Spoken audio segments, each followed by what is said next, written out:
స్నేహితులారా, మిక్కు తెలుసా ఛానల్ కి స్వాగతం.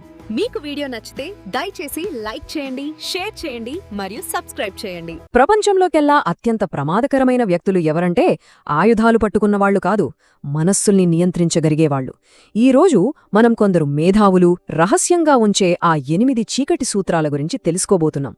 ఎందుకంటే ఈ సూత్రాలు ఎంత శక్తివంతమైనవంటే అవి ఎవరినైనా నాశనం చేయగలవు లేదా రాజుగా అయినా మార్చగలవు. దీనికో మంచి ఉదాహరణ ఉంది. ఓ వ్యాపారవేత్త అతని కంపెనీ దాదాపు దివాళా తీసేసింది. కాని కేవలం 6 నెలల్లోనే అతను తన పోటీదారులందర్నీ దాటుకుని ముందుకు దూసుకెళ్లాడు. అతని రహస్యమేంటో తెలుసా? అతను మాక్యావెల్లిని చదివాడట. అప్పుడు అతనికి అర్థమైంది, ప్రపంచంలో 2 రకాల మనుషులుంటారని. సరే, దీన్ని ఇంకాస్త లోతుగా చూద్దాం. ఇప్పుడు మనం చూడబోయే సూత్రాలు రాబర్ట్ గ్రీన్ రాసిన ఒక వివాదాస్పద పుస్తకం నుండి తీసుకున్నవి.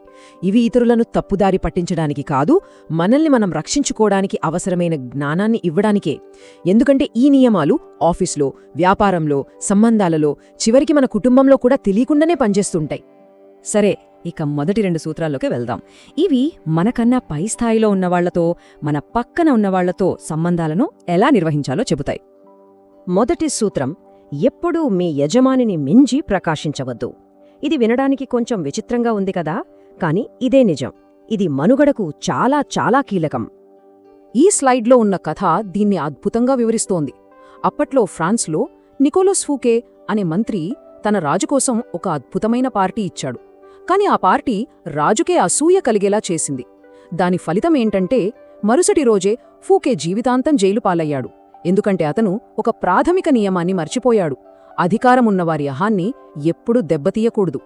కాబట్టి ఇక్కడ కీలకమైన విషయమేంటంటే, మీ బాస్ని ఒక హీరోలా చూపించండి. మీ విజయాల క్రెడిట్ను వాళ్లకివ్వండి. ఇది న్యాయం అన్యాయం గురించి కాదు, ఇది సర్వైవల్ గురించిన విషయం. సంతోజు చెప్పినట్లు, గెలవాలంటే ముందు బ్రతికుండాలి కదా. ఇక రెండోది ఇంకా ఆశ్చర్యకరమైన సూత్రం: స్నేహితుల కన్నా శత్రువులనే ఎక్కువగా నమ్మాలి. వినడానికి షాకింగ్గా ఉంది కదూ, కాని దీని వెనక ఉన్న సైకాలజీ చాలా సింపుల్. స్నేహితులు సులభంగా అసూయపడతారు, కాని ఒక శత్రువుకు అవకాశం ఇస్తే వాళ్లు తమను తాము నిరూపించుకోవడానికి ఎంతో ప్రయత్నిస్తారు, మరింత విధేయతతో ఉంటారు. అబ్రహాం లింకన్ తన అతిపెద్ద విమర్శకులనే తన క్యాబినెట్లో నియమించుకున్నారు. దాని ఫలితంగా అమెరికా చరిత్రలోనే అత్యంత శక్తివంతమైన క్యాబినెట్లలో ఒకటి ఏర్పడింది. ది గాడ్ ఫాదర్లోని ఈ ఐకానిక్ డైలాగ్ ఈ విషయాన్ని చాలా స్పష్టంగా చెబుతుంది. విమర్శించేవారి నుండి నేర్చుకోవాలి, పోటీ పడేవారిని భాగస్వాములుగా చేసుకోవాలి. ఎందుకంటే కంఫర్ట్ జోన్ అనేది ఎదుగుదలకు అతిపెద్ద శత్రువు. రైట్, ఇప్పుడు మనం తర్వాతి సూత్రాల సెట్కి వెళ్దాం. ఇవన్నీ సమాచారం, మాటలు, ఇంకా వాటి వ్యూహాత్మక ఉపయోగం చుట్టూ తిరుగుతాయి. మీ అసలు ఉద్దేశాలను ఎప్పుడూ బయటపెట్టద్దు. జర్మనీకి చెందిన గొప్ప రాజకీయవేత్త ఒట్టో వాన్ బిస్మార్క్ ఇలా అనేవారు: ఏదైనా చేసేవరకు దాని గురించి ఎవ్వరికి చెప్పద్దు. ఎందుకంటే ఇన్ఫర్మేషనే పవర్. మీ ప్లాన్స్ని బయటపెడితే మీ శక్తిని మీరే వదులుకున్నట్టు. ఇవాల్టి ఉదాహరణ కావాలంటే స్టీవ్ జాబ్స్నే తీసుకోవచ్చు. యాపిల్ ప్రాడక్ట్ లాంచ్లు గుర్తున్నాయా? అతను వన్ మోర్ థింగ్ అని చెప్పి పోటీదారులు స్పందించేలోపే మార్కెట్ను తలక్రిందులు చేసేవాడు. కనిపించేదాని విలువ తగ్గిపోతుంది, దాగి ఉన్న దానిలోనే అసలైన శక్తి ఉంటుంది. 4వ సూత్రం: తక్కువ మాట్లాడాలి, ఎక్కువ వినాలి. ఎంత తక్కువ మాట్లాడితే అంత గంభీరంగా, అంత శక్తివంతంగా కనిపిస్తారు. లూయిస్ 14th ఆస్థానంలో మజారిన్ అనే ఒక మంత్రి ఉండేవారు. ఆయన సమావేశాల్లో చాలా తక్కువగా మాట్లాడేవారు, కాని ఆయన మాట్లాడినప్పుడు మాత్రం అందరూ శ్రద్ధగా వినేవారు. ఎందుకంటే నిశ్శబ్దంలోనే శక్తి దాగిఉంది. కొన్నిసార్లు ఏ సమాధానం ఇవ్వకపోవడమే ఉత్తమ సమాధానం. సరే, ఇప్పుడు శక్తికి సంబంధించిన మరో కీలకమైన సాధనం గురించి చర్చిద్దాం. అదే కీర్తి, అంటే రెప్యుటేషన్. 5వ సూత్రం: మీ కీర్తి మీ అతిపెద్ద ఆస్తి. అది మీ శక్తికి మూలస్తంభం లాంటిది, దాన్ని ప్రాణంలా కాపాడుకోవాలి. వారెన్ బఫెట్ చెప్పిన ఈ మాటలు చూడండి. కీర్తి ఎంత సున్నితమైనదో, ఎంత ముఖ్యమైనదో అర్థమవుతుంది. మన కథను మనమే రాసుకోవాలి, ఇతరులు మనల్ని నిర్వచించే అవకాశం ఇవ్వకూడదు. ఇక మనం చివరి సూత్రాల సెట్ని పరిశీలిద్దాం.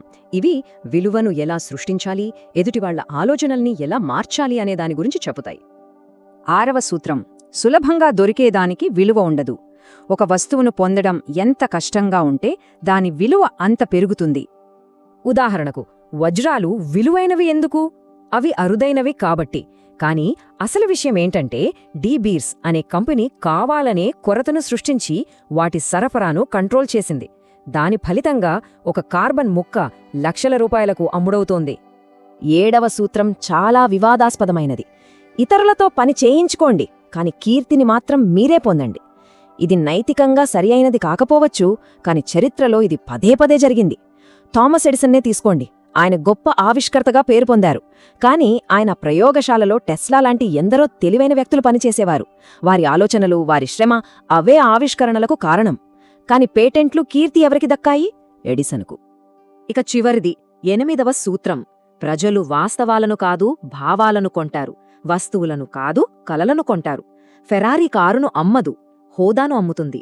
రాజకీయ నాయకులు మంచి పాలసీలను ఇవ్వరు, మంచి భవిష్యత్తు అనే కలను చూపిస్తారు. సరే, ఇప్పుడు ఈ చీకటి సూత్రాల గురించి తెలుసుకున్నాం. ఈ జ్ఞానం మనల్ని చెడ్డగా ప్రవర్తించమని చెప్పడం లేదు, కాని ఒక కీలకమైన ఎంపికను మన ముందు ఉంచుతుంది. ఇప్పుడు మన ముందు 3 దారులున్నాయి. 1. ఈ సూత్రాలను పట్టించుకోకుండా బాధితులుగా మిగిలిపోవటం. 2. వీటిని ఆయుధాలుగా ఉపయోగించి రాక్షసులుగా మారడం. 3. వీటిని అర్థం చేసుకుని స్వీయ రక్షణకు, అభివృద్ధికు ఉపయోగించుకోవడం, కాని మానవత్వాన్ని కోల్పోకుండా. ఈ జ్ఞానాన్ని నైతికంగా ఉపయోగించుకోవడానికి 3వ మార్గమే అత్యంత సరైనది. ఎందుకంటే నిజమైన శక్తి ఇతరులను నియంత్రించడంలో లేదు, మనల్ని మనం నియంత్రించుకోవడంలోనే ఉంటుంది.